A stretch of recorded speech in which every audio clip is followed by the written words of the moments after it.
Hello, my name is Casey, and I am recording this to demonstrate how to properly do a roof inspection for storm damage and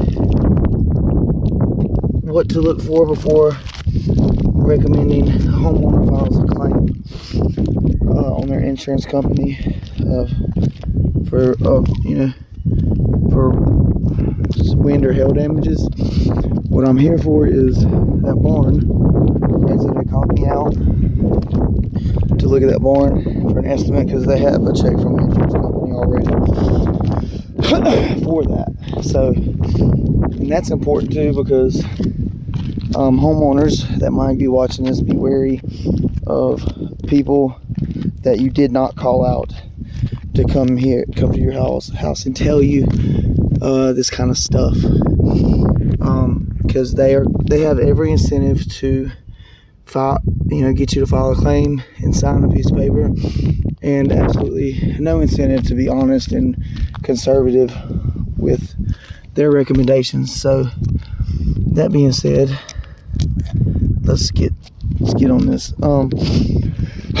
So what I did was, first and foremost, I went on my GPS and found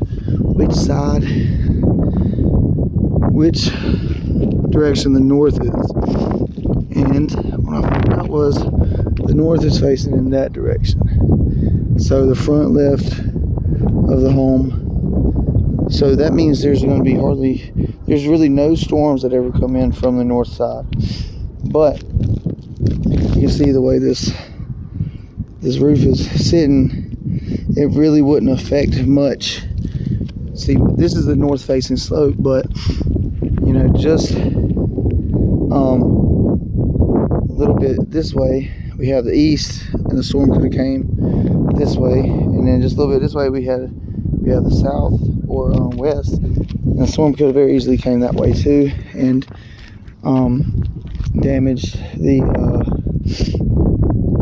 because this slope is at a 90-degree angle. It covers a lot of area, so I can already see some hail. Right there, it's a hail hit. I see a bunch of them actually. I'm actually very, very surprised at how many I see. Right there. I didn't bring my chalk, and I'm regretting it because that's how many I see. I would have liked to have been able to circle these, and there's at least in a test square, this is legit. This is legit hail damage, because this roof is a little over, 2012. It's about 13 years old, and it's an Architect's 30-year shingle. So these are not blisters here. Blistering is what happens whenever a roof the materials overheats pretty much, or just over time, and it'll cause the granules to clump up and fall off in chunks, and so it causes them to look like hail damage. And insurance companies will often deny a claim for payment because of that. What's funny is this looks, I might have got that wrong. The back of this roof really looks like the one that is facing the north, but I could be wrong. Because I don't see as many hits, but I do see them. Let's see.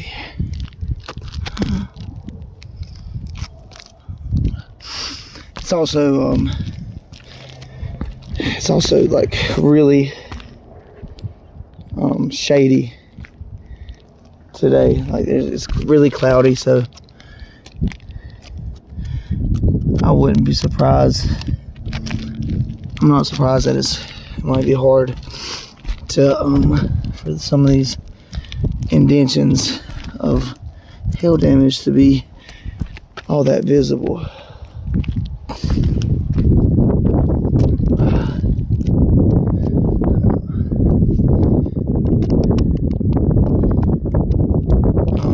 usually distinguish what is a hail dent or not is I'll take my thumb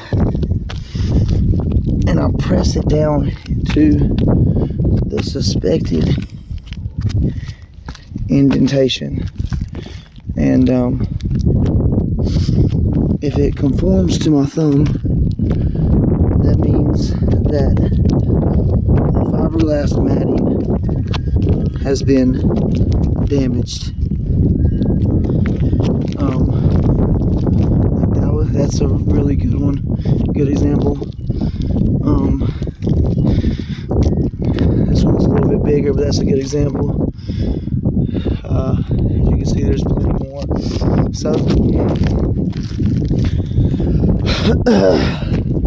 same on this side as on that side, and like I said, I don't have to double check, but I feel like this rear slope is the one facing the north. That's what it looks and feels like, anyway. So now we come down to like the make it or break it. Make it or break it kind of what's going to determine whether we say yes, Mr. Mrs. Homeowner, this roof is worth filing a claim on, or no, we don't want to file a claim just yet, because it's likely we'll waste time and because there's not enough damages. But see, there's a good one. And right here, maybe. See. The shingles are really good and sealed. And then, like I said, you know, there's a good chance we might be missing some. This is a good one, unless it's a nail pop, but I don't think it is. And a nail pop is, what'll happen is, another thing that's easy to misidentify is hail damages. Whenever you have a nail pop, what they call it nail pops, but what that is where over time the roof expands and contracts, expands and contracts, expands and contracts, and eventually it works the nail up out of there, and the nail lifts up on the shingle or just goes right through it. And so that's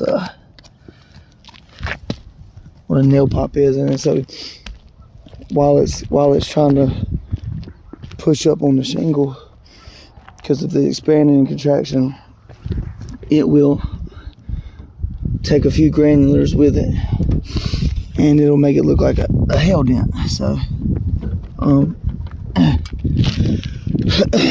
so we looked at the roof. There's some hail damage up here, but is it enough? Well, that honestly depends on the next two things. Is there collateral damage? And what kind of insurance company are we dealing with? And see, right here we have see, I thought there was a dent right here, but there's one there. What kind of insurance company are we dealing with, and do we have collateral, and how many previous claims has the homeowner filed? And that will usually give you your result for whether, I call it claim criteria. So if you have enough criteria present to file a claim, it'll be all the factors that I just listed. There is some collateral, hail dents right here. And yeah, so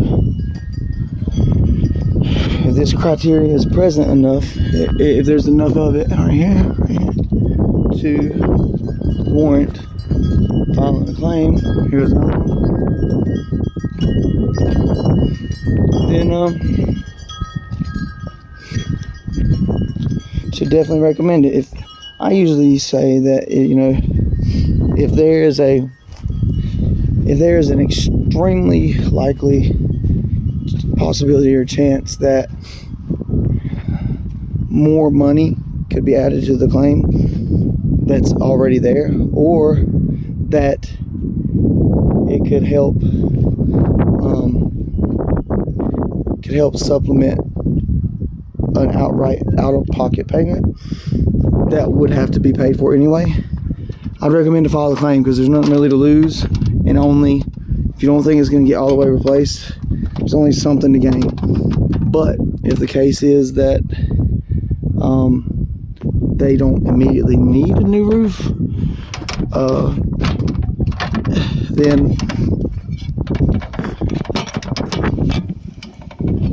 definitely err on the side of caution and be conservative with any recommendation to file a claim, because the last thing you want to do is start getting adjusters out here for no reason, having them deny you, get to know your face as somebody they deny, and waste the homeowner's time and get them a bunch of denied claims on their records or whatever. So that's it. Let's see what happens. On this, I'd probably recommend, see, they already have the claim filed, so it's different for this specific scenario. But since the claim's already filed, it ain't been but 2 months, I'm gonna go back and recommend that this front slope has enough damages to warrant, you know, being repaired or replaced. And since the claim's already filed, the worst they can say is no.